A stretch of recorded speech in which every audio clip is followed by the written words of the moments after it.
বাবা আজকে 5 বছর পর আমি জয়পুর থেকে ফিরলাম। বাবারে বাবা, বউর মুখটা কতদিন দেখেনি। তারপরে মা বাবা যাই সবার সঙ্গে আগে দেখা করি।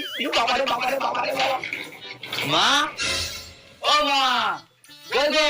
আরে বাবা, তুই চলে এসেছিস? হ্যাঁ মা, চলে এসেছি। বলছি ভালো আছে তো? হ্যাঁ বাবা, ভালো আছি। বলছি মা, এই বাবাকে তারপর আমার বউটাকে দেখতে পেয়েছি না তো, ওরা কোথায়? আরে বাবা, ওরা ঘর বাড়ি আছে, ওখানে গল্প করতে। তুই যা, আমি তোর জন্য চা করে নিয়ে আসি, কেমন? আচ্ছা ঠিক আছে ঠিক আছে। গিয়ে একবারে বাবার বউকে ধপ্পা দিয়ে দেবো, ওরা দুইজনে একদম ভয় পেয়ে যাবে।